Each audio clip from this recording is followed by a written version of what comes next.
Semoga bahagia selalu di hari ini. Di kesempatan kali ini, seperti tayangan video di depan tadi, saya akan memprediksi keluarga Dausmini vs mantan istrinya, yaitu Yunita Lestari.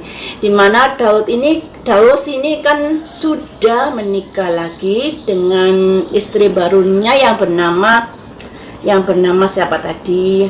Silvi Hana Wijaya.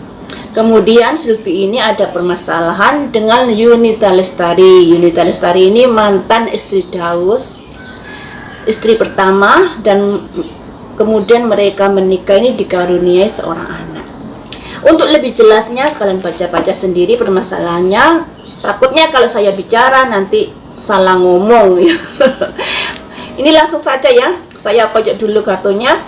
Yang saya lihat, permasalahan mereka ini semakin meruncing atau bisa diredam atau bisa berdamai, karena mengingat yang digembar-gemborkan di pemberitaan itu, istri barunya menginginkan kalau anaknya Dausmini dengan Yunita Lestari ini melakukan tes DNA, apakah benar-benar anak Daus ataukah bukan. Yang kita bahas bukan itunya ya. Yang kita bahas, permasalahan ini bisa meredam, bisa berdamai, menguap, atau sampai berlanjut ke ranah hukum. Saya pojok dulu ya. 1. Simbol cincin, simbol kaitan. 2. Spiritual, turunkan ego, introspeksi diri ya.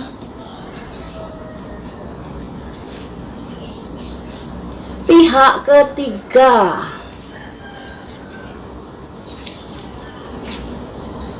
keberanian melangkah, melemah. Ini yang kartu yang keluar ini masih alasan-alasannya mengapa sampai terjadi peristiwa ini.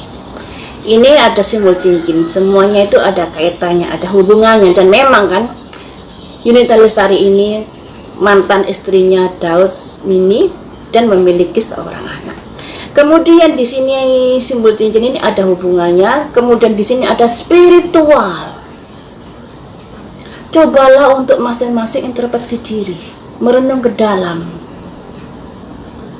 ya, agar masalah ini tidak semakin menjadi melebar, menjadi besar, dikarenakan kurangnya introspeksi diri, kurangnya meredakan ego.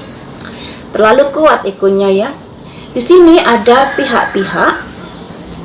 Kemudian pihak-pihak ini menghadap seorang laki-laki yang artinya ketegasan melangkah.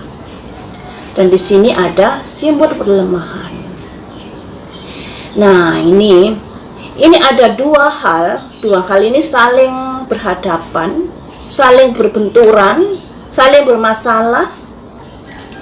Yang dimaksud pihak ketiga ini tentunya Yunita Lestari, dikarenakan Dausmini kan sudah menikah dengan Silvi Hana Wijaya, dan pihak ketiga ini tentunya ada kaitannya dengan hubungan masa lalu ya. Jadi pihak ketiga ini akan tetap hadir di keluarga Dausmini sekalipun Dausmini menikah dengan siapapun, karena pihak ketiga ini memiliki seorang anak bersama Dausmini. Dan pada akhirnya pihak ketiga ini berseteru dengan keluarga Dausmini. Keberanian melangkah. Jadi keluarga Dausmini ini, terutama istri barunya ini, berani melangkah menghadapi sebuah permasalahan, memicu sebuah permasalahan. Dan pada akhirnya keberanian melangkah ini melemah seiring waktu. Jadi awalnya saja semacam wow begitu ya, terlalu heboh semacam itu. Pada akhirnya begitu ditantang duel-duelan ini ya, akhirnya ada perlemahan di dalam langkahnya istri barunya Dausmini ini. Disimbolkan ada simbol tikus, perlemahan di dalam langkahnya menghadapi Yunita Lestari ini. Ini masih perlemahan ya, kita dalami lebih jauh lagi. Perlemahan ini bisakah diartikan sebagai perdamaian ataukah pelemahan sementara kemudian ngegas lagi. Kita dalami lebih jauh lagi, pelemahan itu kondisinya seperti apa. Kartu satunya saja ya.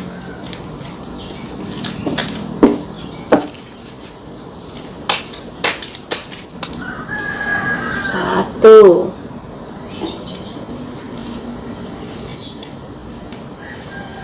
dua, tumbuh subur,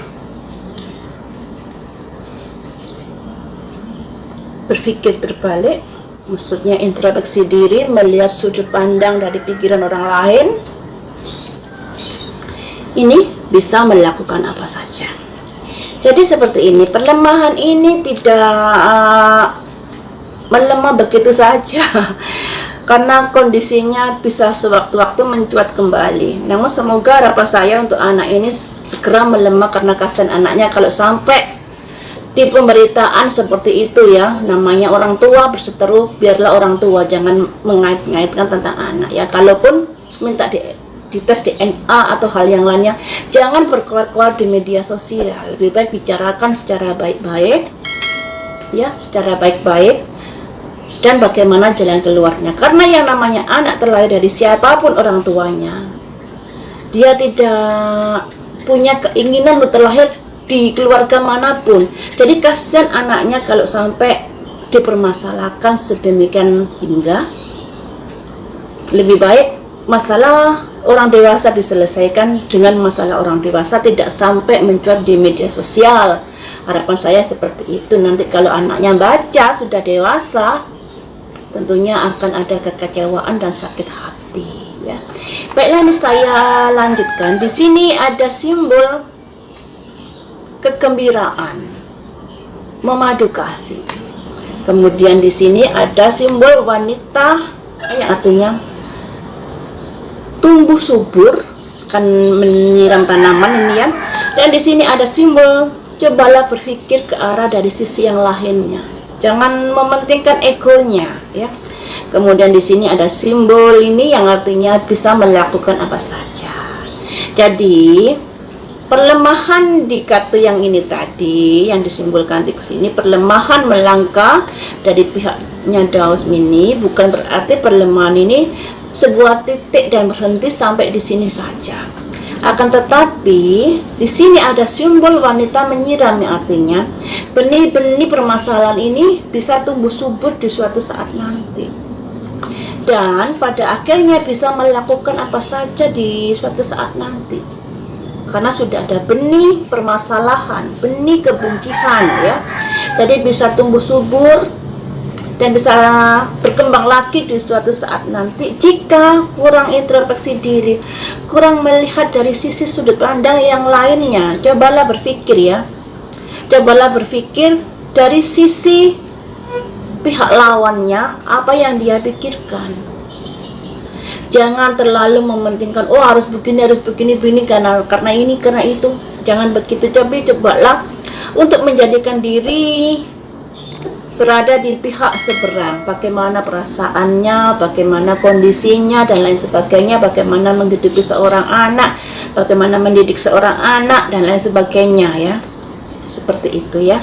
Jadi lebih baik cobalah berpikir dari sudut pandang yang lainnya. Jangan mementingkan pikiran sendiri, jangan mementingkan ego, karena kalau mementingkan pikiran sendiri, orang selalu berpikiran bahwa dirinya itu paling benar.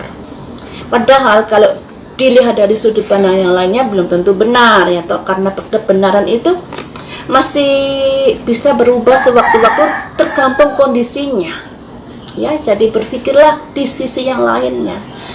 Kemudian di sini ada sebuah kebahagiaan rumah tangga yang terganggu dikarenakan ada permasalahan yang berkaitan dengan anak dari Daus Mini dengan Yunita Lestari. Jadi kedepannya permasalahan ini masih bisa mencuat kembali jika kurang introspeksi diri, kurang menyelam ke dalam, kurang berpikir dari sisi yang lainnya. Jadi sebelum melakukan sesuatu, seseorang itu harus memposisikan dirinya kepada pihak seberang. Seandainya saya berada di pihak yang ini, bagaimana perasaan saya, bagaimana kondisi saya, sehingga sedikit banyak mengerti bagaimana seseorang itu sulitnya untuk merawat anak, sulitnya untuk mendidik anak, sulitnya untuk mencukupi kebutuhan sehari-hari. Tidak sekedar semuanya dilihat dari sisi finansialnya, tapi waktu, pengorbanan dan lain sebagainya seorang ibu itu juga harus dimengerti. Jadi janganlah terlalu berpikir tentang hal finansial, tapi lihatlah sisi dari seorang ibu ini, bagaimana dia merawat anaknya, mengasihi anaknya, membesarkan anaknya. Itu butuh perjuangan, tidak bisa diukur dengan besarnya finansial. Ya, jadi permasalahan ini tidak